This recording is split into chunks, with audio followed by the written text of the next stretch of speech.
चलो समूह P block में पढ़ना। पी ब्लॉक तत्व किसे कहते हैं? वे तत्व जिनका अंतिम इलेक्ट्रॉन बाह्यतम कोश के पी कोश में प्रवेश करता है उसको कहते हैं पी ब्लॉक। और पी ब्लॉक कहां से कहां तक है? 13 से लेकर 18 तक, वर्ग 13 से वर्ग 18 तक पी ब्लॉक के तत्व है।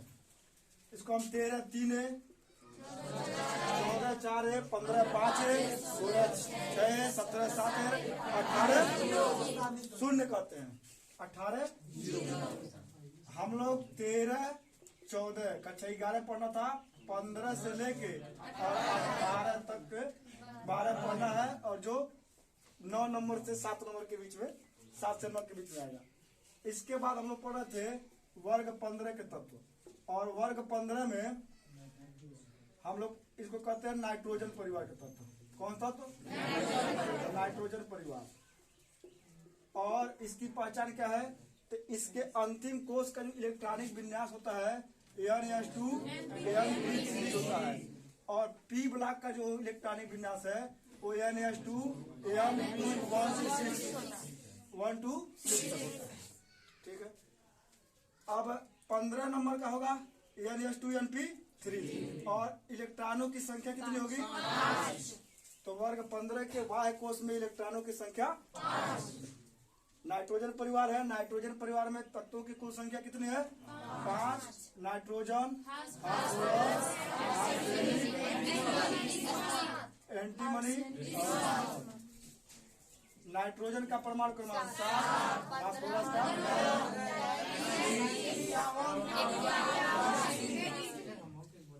नाइट्रोजन का परमाणु क्रमांक 7, फास्फोरस का 15, आर्सेनिक 33, एंटीमनी और बिस्मथ 83। ये इसका हो गया परमाणु क्रमांक। ठीक है। इसके बाद से हम लोग पढ़े थे कि इसकी उपस्थिति क्या होती है, ऑक्सीडेंस कहाँ कहाँ है। तो इसमें सबसे पहले थे नाइट्रोजन के बारे में। तो नाइट्रोजन क्या था? नाइट्रोजन पूरे वायुमंडल में सबसे अधिक मात्रा में पाया जाने वाला गैस है। कितना परसेंट पाया जाता है? 78%। और भूपर्पटी के खनिजों में यह तत्व कहाँ कैसे रूप में पाया जाता है? सोडियम नाइट्रेट और पोटेशियम नाइट्रेट के रूप में पाया जाता है। नाइट्रोजन जो है भूपर्पटी में खनिज में सोडियम नाइट्रेट और पोटेशियम नाइट्रेट के रूप में पाया जाता है। और सोडियम नाइट्रेट का सूत्र क्या है? NO3। ठीक है। पोटेशियम का भी वैसे ही है। ठीक है। फिर फास्फोरस पे चलते हैं। फास्फोरस कहाँ पाया जाता है? तो फास्फोरस जो है वो एपेटाइट के रूप में और पूरे वायुमंडल में 10वें नंबर पर पाया जाता है। 10वें नंबर पर उसका स्थान है और एपेटाइट के रूप में वो पाया जाता है। और एपेटाइट का सूत्र क्या होता है? Ca9PO4 का होल 6 CaX2। जहाँ X के जगह पर हम क्लोरीन, फ्लोरीन, ब्रोमीन, आयोडीन लिख सकते हैं। ठीक है।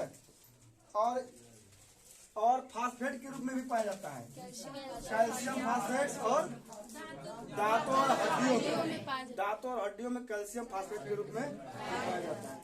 अब बाकी बचे 3, आर्सेनिक, एंटीमनी और बिस्मथ। ये जो तीनों हैं क्या? ये तीनों सल्फाइड अयस्कों के रूप में पाए जाते हैं। ठीक है। फिर हम लोग आते हैं भौतिक गुण में।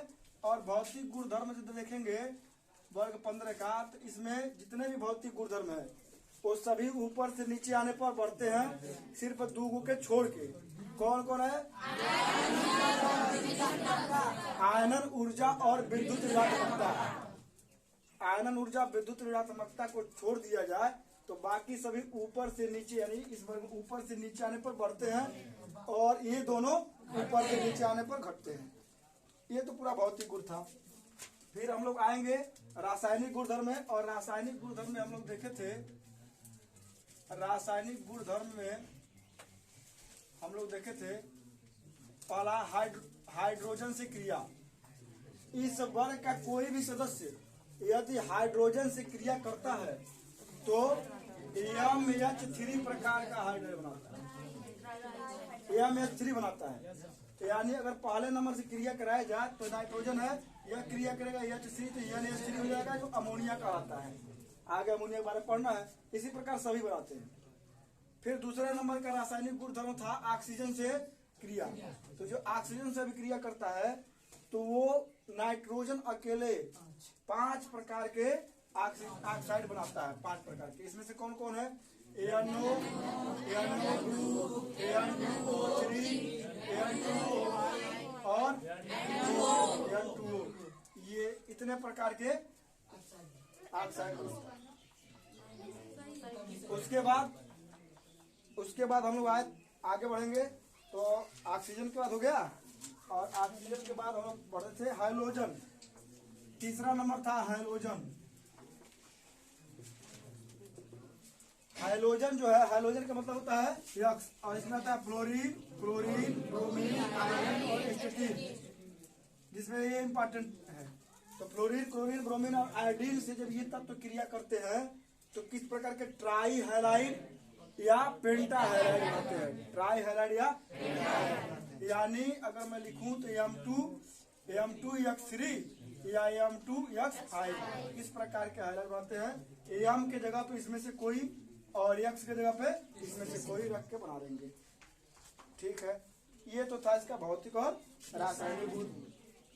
धातुओं से क्रिया करता तो क्या बनाता है? ऑक्सी अम्लों का निर्माण करता है। ऑक्सी अम्लों का तो कितने प्रकार का ऑक्सी अम्ल बनाता है? तो नाइट्रोजन 4 प्रकार का ऑक्सी अम्ल बनाता है। फास्फोरस कितने प्रकार का बनाता है? 7 प्रकार के ऑक्सी अम्ल।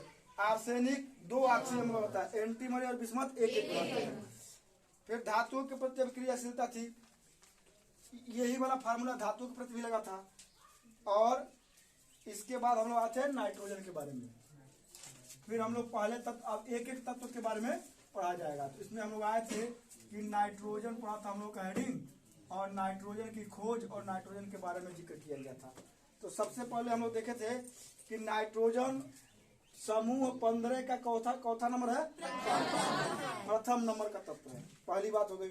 फिर आगे हम लोग देखे थे कि नाइट्रोजन की खोज किसने किया था? तो रदरफोर्ड साहब ने नाइट्रोजन की खोज सबसे पहले किया था 1772 में।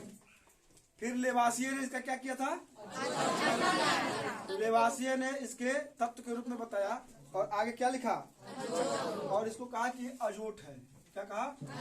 अजोट, अजोट नाम दिया। फिर आए चैपल, और उनका सन कितना था? 1828 में चैपल ने इसका क्या नाम दिया? नाइट्रोजन। और सूत्र क्या दिया? और इसको कहते हैं हम डाई नाइट्रोजन कहा जाता है। ये सब हो गया नाइट्रोजन के बारे में। फिर नाइट्रोजन के आगे हम लोग बढ़ेंगे तो नाइट्रोजन बनाने की विधि के बारे में जिक्र। तो क्या था नाइट्रोजन बनाने की विधि में? नाइट्रोजन बनाने की, तो नाइट्रोजन बनाने की विधि में हम लोग देखे थे प्रयोगशाला विधि।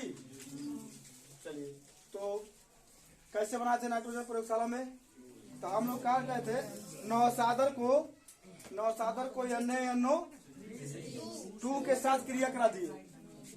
तो जब NaNO2 के साथ क्रिया करा दिए नाइट्रोजन का, तो हमारे पास आया जो NaCl और NH4NO2। NH4NO2 को फिर गर्म किए तो हमारे पास नाइट्रोजन बन गया। इसको देख लीजिए जाए। चलो, कौन बताएगा? बताए?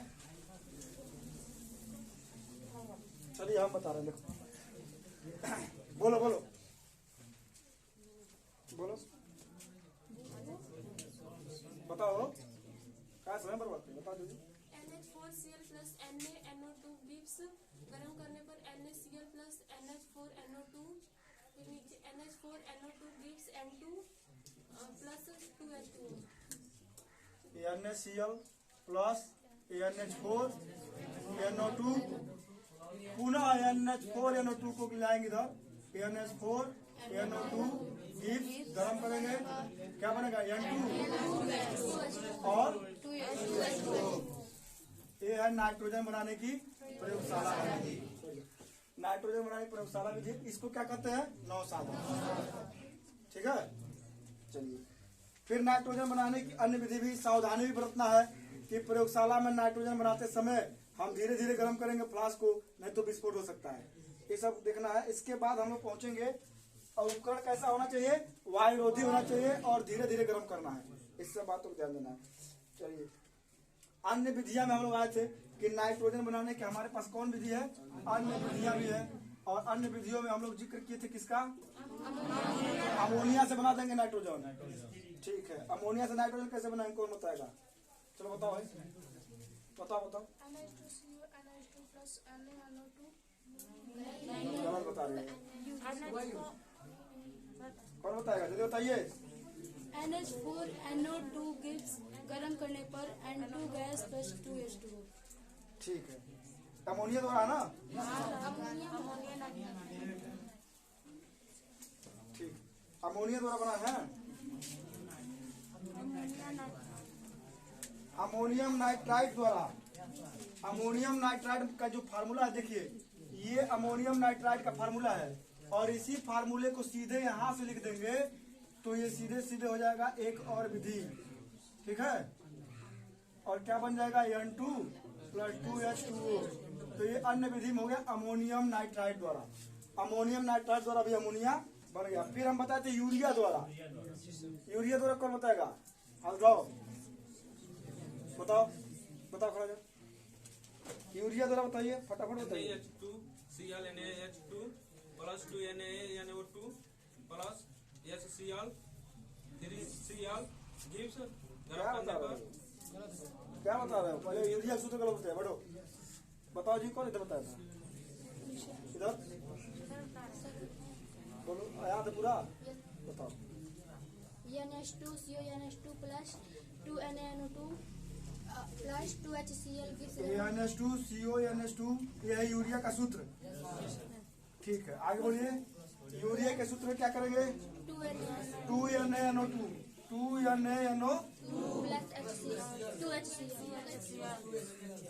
+ 2HCl भी क्लियर कराएंगे, + 2HCl। बोलिए आगे क्या बचेगा, गिव्स 2NaCl बनेगा, CO2 बनेगा, 3H2O बनेगा और ये यूरिया द्वारा था बनाना। ठीक है, अब कोई बताएगा कि यूरिया हम कैसे बनाएंगे अगर अमोनिया बनाना हो तो, फास्फिन द्वारा। ठीक है, ठीक है, आगे देखते हैं। ये तो था नाइट्रोजन। फिर नाइट्रोजन के हम लोग भौतिक गुण देखे थे। भौतिक गुण में ये रंगहीन, गंधहीन है, स्वादहीन है, अविषैलीय तथा जल में अल्प विलेय है। इसके दो समस्थानिक होते हैं, N14 और N15। हाँ, N14 और N15। ठीक है, ये सब हो गया था।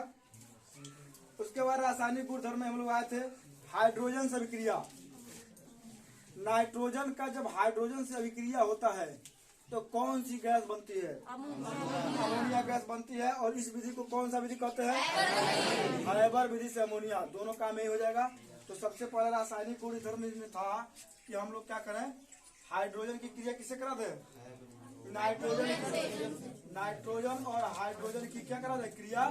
तो जब हम लोग सिंबल ऑफ रिवर्सिबिलिटी लिखेंगे, गरम करेंगे, तापमान देंगे, जिसमें कितना वायुमंडलीय दाब था, 200 वायुमंडलीय दाब था। और कितना तापमान था, 500 डिग्री सेल्सियस तापमान था और 200 वायुमंडलीय दाब था। तो क्या बना था, 2NH3। और यह अमोनिया बनाने की जो विधि है, इस विधि का जो नाम है उसको कहते हैं हम लोग हाइबर विधि से अमोनिया। FI की उपस्थिति में या MO। ठीक है, FI या MO की उपस्थिति में। ठीक है, हाइबर विधि हो गया। इसी प्रकार और रासायनिक गुणधर्म बताए थे। फिर आया था नाइट्रोजन के उपयोग में। नाइट्रोजन का उपयोग कहाँ किया जाता है भाई, विद्युत लैंप में अक्रिय वातावरण उत्पन्न करने में, सबसे क्रायो सर्जरी में और प्रशीतक के रूप में। क्रायो सर्जरी हो गया, प्रशीतक हो गया और अक्रिय वातावरण उत्पन्न करने में हो गया ना, विद्युत लैंप में अक्रिय वातावरण उत्पन्न करने में। ये सब उसका था नाइट्रोजन के उपयोग। फिर फिर हम लोग आए थे नाइट्रोजन के यौगिक में और उसमें हम लोग पढ़े थे अमोनिया। अमोनिया जानी गई, अमोनिया का निर्माण कैसे होता है, अमोनिया का निर्माण कैसे होता है। और नाइट्रोजन के यौगिक में सबसे पहला है अमोनिया, जिसका सूत्र है NH3 और उसका क्या हिसाब किताब था वो तो जाने गए। हाइबर ब्रिज अमोनिया बना भी लिए हम लोग, ठीक है ना। चलिए तो सर्वप्रथम जानेंगे कि अमोनिया की खोज किसने किया था। प्रिस्टले ने 1774 में प्रिस्टले नामक वैज्ञानिक ने अमोनिया की। फिर डेवी आए और 1800 में उसने क्या कहा, उसने सूत्र NH3 दिया। डेवी साहब NH3, ये पूरा मामला है। और अब हम लोग पढ़ रहे थे अमोनिया के बाद, इसके बाद और दूसरा यौगिक के बारे में जिक्र हो रहा था। अमोनिया के गुण धर्म, भौतिक गुण, रासायनिक गुण, इस सब जानने के बाद हम लोग अब पहुंचे थे और नाइट्रोजन के दूसरे नंबर के यौगिक पर, नाइट्रिक अम्ल, और इसके बारे में जिक्र करना है।